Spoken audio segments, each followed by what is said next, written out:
اوس یوه مسله بله زده کړو هغه دا مسله چې اسلامي کول د انګریزي کول نه 10 ورځې کم دی. څو ورځې ته کم دی؟ 10 ورځې ته کم دی. انګریزي کول 10 ورځې ته زیات دی او اسلامي کول 10 ورځې ته وړوکی دی، 10 ورځې ته کم دی. خو دواړه الله تبارک وتعالی موږ دپاره پیدا کړي دي. یوه خبره خو دا زده کړو. اوس اسلامي چې کوم کول دی چې قمري سال موږ ورته وایو چې میاشتې سره تعلق ساتي. اوس د میاشتې متعلق څو خبرې ته کوم. بیا څنګه میاشتې 2 اختر او 9 اختر دا مسله ته وایو، خو په بنیاد نه چې سره روان شو بیا په مسله کې ښه پوه شو. ښه ټیک شو که نه؟ وګوره د میاشتو دا څه شی دی؟ د میاشتو دا څه شی دی؟ اوس میاشت هم موږ داسې ځمکه ویل که موږ دا ځمکه میاشت نه چاند دا هم داسې ځمکه ویل که موږ دا ځمکه تاړې کمرې وي ټولې کنډې وي غرونه دي پوه شوې. و دا موږ ځمکې نه 49 حصې وړه ده، یو کم 50 ځلې ته وړه ده. یعنې په اسانه الفاظو کې دا خبره داسې کېږي چې موږ ځمکه نو 49 ټوکړې ته جوړې شي. 49 یو کم 50 ټوکړې موږ ځمکې نه جوړې شي، د یوه ټوکړه و یې سپوږمۍ برابره شي. دا پوه شو؟ یا چې نورې مې تاسو نه کړي د سپوږمۍ چې څومره ده که نه که 48 پورې نور هم دومره کړي یا 49 پورې نور هم دومره کړي نو دا به ځمکې برابره شي. دا پوه شو؟ د سپوږمۍ د موږ د ځمکې نه 4 لکه کیلومتره لرې ده. څومره ته لرې ده؟ 4 لکه کیلومتره ته لرې ده. و موږ د ځمکې نه 49 حصې وړه ده. اوس سپوږمۍ نه چې رڼا روانه شو موږ ته راسي نو څه کم یا زیات تقریبا 1 میلیارډ ټیم اخلي. څومره ټیم اخلي؟ 1 میلیارډ ټیم اخلي. چې سپوږمۍ نه موږ ته رڼا راسي 1 میلیارډ ټیم اخلي. اوس ولې دلته دا پیداویږي چې سپوږمۍ کاندې کمرې ده او غرونه دي څه وي تور نه بوټی پکې شته نه اوبه پکې شته نه اکسیجن پکې شته.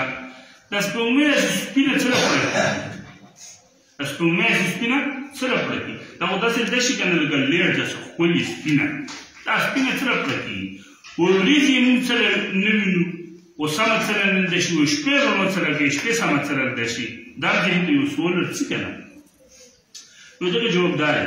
ګوره په قرآن پاک کې الله ته اشاره کړې ده خو بیا وروستو ساینس ثابته کړي هم دي. ښه یعنې قرآن پاک 14 سوه کاله مخکې نازل شوی دی که نه، خو داسې عجیبه کتاب دی چې اوس ساینسدانانو او غیر مسلمو هم دا تسلیمه کړه چې 14 سوه کاله مخکې کوم کلام نازل دی دا د الله دی، ځکه چې انسان ته دومره تحقیقات په وخت کې خو نه وو که نه. وضوح کې الله فرمایي الذي جعل الشمس ضياء والقمر نورا.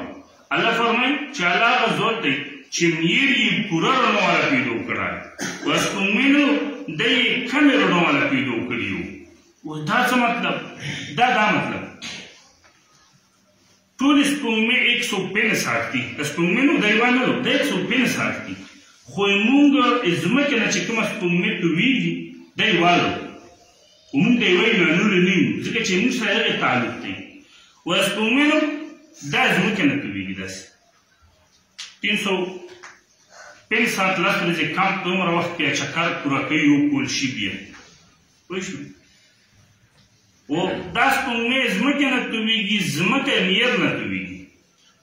نو کله کله داسې وشي چې د میر نه دا ځمکې نه پنه شي، میر چې شي د ځمکې نه پنه شي و سپوږمۍ نه نه وي پنه شوی. ټیک شوه؟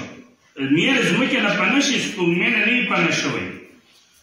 نو دا میر رڼا نو دا په سپوږمۍ لګېږي و سپوږمۍ دا رڼا بیا په ځمکه لګېږي. سپوږمۍ ځمکې ته مخامخ ده که نه چې میر رڼا پرې ولګېږي ځمکې نه میر رڼا پنه وي نو هغه رڼا په ځمکه وشي ریفلیکشن دی ته ریفلیکشن. ټیک شوه؟ یعنې هغه چې سپوږمۍ نه کومه رڼا موږ له راغله په سپوږمۍ باندې میر نه لګېږي. سپوږمۍ نه موږ ولګوي که ټوله حال تیاره وي په دیواله ته تار شوي بجلي نو بجلي خو په دیواله وه که نه هغه تیاره دی خو هغه چې رڼا شي هغه به سره رڼا شي وا تک سپینه ده شي. دا پوهېږو نو سپوږمۍ خپله رڼا نه ده، په سپوږمۍ میا رڼا لګېږي. او چې اوس په ځمکه میر وي خو سپوږمۍ رڼا کمه کړي که نه، کله دلته شي کله دلته شي، مخې ته یې نوره رڼا راشي. پوهېږې دا ما ته فلکیات شروع کړ، تاسې ووایي چې هڅې ګاډي واډي شروع کړې، خپلې مسالې له څومره لګېږي تاسو نو ټیک شوه که نه. نو ها د سپوږمۍ داسې ځمکې نه چکر وي، خو کله چې سپوږمۍ په آخري 2 ورځو کې ورکه شي او بیا راوځي، نو بیا چې راوځي چې میر وغورځي د سپوږمۍ راوځي بیا 45 منټ وي. په 45 منټ کې که چا ولده خو ټیک ټوکنې بیا پنه کېږي. په دغه وخت کې د سپوږمۍ کتل و اهتمام کول دا فرض کفایي دي، ځکه چې روژې تعلق هم د یوې سره دی، اختر تعلق هم د یوې سره دی، حج تعلق هم د یوې سره دی، ټولو شیانو تعلق د یوې سره. رسول الله صلی الله علیه وسلم موږ ته فرمایي چې لا تصوموا حتی لا تروه. نبي علیه السلام فرمایي چې تاسو روژه نه نیسئ چې سپوږمۍ ملدلې وي، میاشت هلال ملدلې وي. ټیک شو؟ نبي علیه السلام فرمایي لا تفطروا حتى لا تروه. اختر ته پرې نه کوو چې میاشت ملدلې وي. اوس که وریځ وه بیا میاشت تلدانه شوه، نو نبي علیه السلام فرمایي فإن غم علیکم، که چېرته میاشت نلده شوه وریځې وي نو فقدروا له. بیا نبي علیه السلام فرمایي چې 10 روژې پوره کړو. څو روژې پوره کړو؟ 10 روژې پوره کړو. ټیک شو؟ په بل حدیث کې چې فإن غم علیکم، که میاشت نلده شوه نبي علیه السلام فرمایي فأکملوا العدة 30. نبي علیه السلام فرمایي چې تاسې 10 روژې پوره کړو. چی پورا کړو؟ یعنې